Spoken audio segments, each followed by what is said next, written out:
Matthieu, chapitre 5. À la vue de ces foules, Jésus monta sur la montagne. Il s'assit et ses disciples s'approchèrent de lui. Puis il prit la parole pour les enseigner. Il dit, « Heureux ceux qui reconnaissent leur pauvreté spirituelle, car le royaume des cieux leur appartient. Heureux ceux qui pleurent, car ils seront consolés. Heureux ceux qui sont doux, car ils hériteront la terre.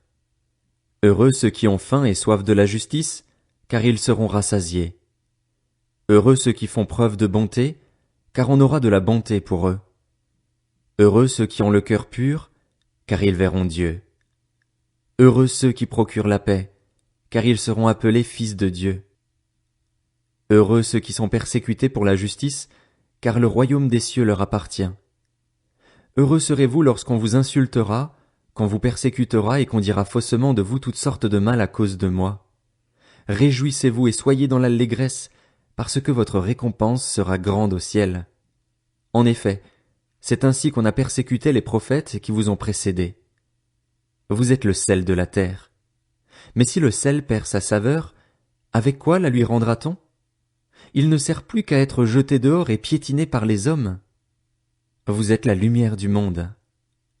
Une ville située sur une montagne ne peut pas être cachée, et on n'allume pas non plus une lampe pour la mettre sous un seau, mais on la met sur son support et elle éclaire tous ceux qui sont dans la maison. Que, de la même manière, votre lumière brille devant les hommes afin qu'ils voient votre belle manière d'agir et qu'ainsi ils célèbrent la gloire de votre Père céleste.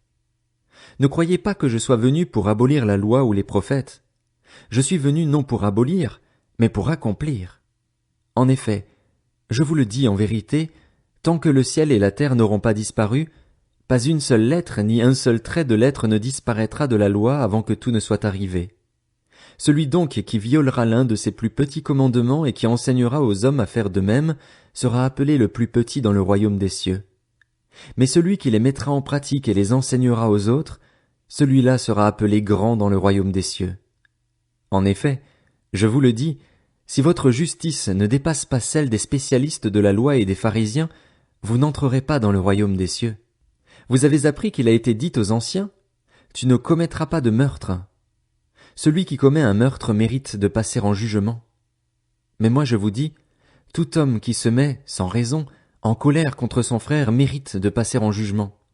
Celui qui traite son frère d'imbécile mérite d'être puni par le tribunal, et celui qui le traite de fou mérite d'être puni par le feu de l'enfer.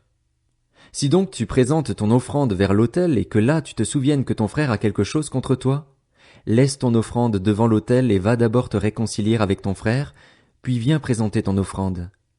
Mets-toi rapidement d'accord avec ton adversaire, pendant que tu es en chemin avec lui, de peur qu'il ne te livre au juge, que le juge ne te livre à l'officier de justice et que tu ne sois mis en prison. Je te le dis en vérité, tu n'en sortiras pas avant d'avoir remboursé jusqu'au dernier centime. Vous avez appris qu'il a été dit, tu ne commettras pas d'adultère. Mais moi je vous dis, tout homme qui regarde une femme pour la convoiter a déjà commis un adultère avec elle dans son cœur. Si ton œil droit te pousse à mal agir, arrache-le et jette-le loin de toi, car il vaut mieux pour toi subir la perte d'un seul de tes membres que de voir ton corps entier jeté en enfer.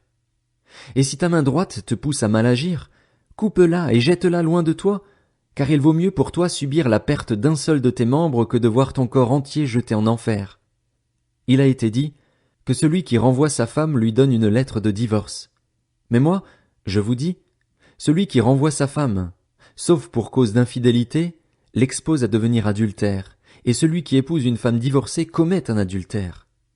Vous avez encore appris qu'il a été dit aux anciens, « Tu ne violeras pas ton serment, mais tu accompliras ce que tu as promis au Seigneur. » Mais moi je vous dis de ne pas jurer du tout, ni par le ciel, parce que c'est le trône de Dieu, ni par la terre, parce que c'est son marchepied, ni par Jérusalem, parce que c'est la ville du grand roi.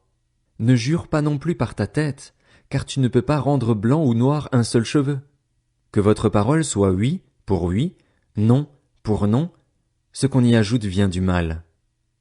Vous avez appris qu'il a été dit, œil pour œil et dent pour dent. Mais moi je vous dis de ne pas résister aux méchants. Si quelqu'un te gifle sur la joue droite, tends-lui aussi l'autre. Si quelqu'un veut te faire un procès et prendre ta chemise, laisse-lui encore ton manteau. Si quelqu'un te force à faire 1 kilomètre, fais-en 2 avec lui. Donne à celui qui t'adresse une demande et ne te détourne pas de celui qui veut te faire un emprunt. Vous avez appris qu'il a été dit, tu aimeras ton prochain et tu détesteras ton ennemi. Mais moi je vous dis, aimez vos ennemis, bénissez ceux qui vous maudissent, faites du bien à ceux qui vous détestent, et priez pour ceux qui vous maltraitent et qui vous persécutent, afin d'être les fils de votre Père céleste. En effet, il fait lever son soleil sur les méchants et sur les bons, et il fait pleuvoir sur les justes et sur les injustes. Si vous aimez ceux qui vous aiment, quelle récompense méritez-vous? Les collecteurs d'impôts n'agissent-ils pas de même? Et si vous saluez seulement vos frères, que faites-vous d'extraordinaire? Les membres des autres peuples n'agissent-ils pas de même? Soyez donc parfaits comme votre Père céleste est parfait.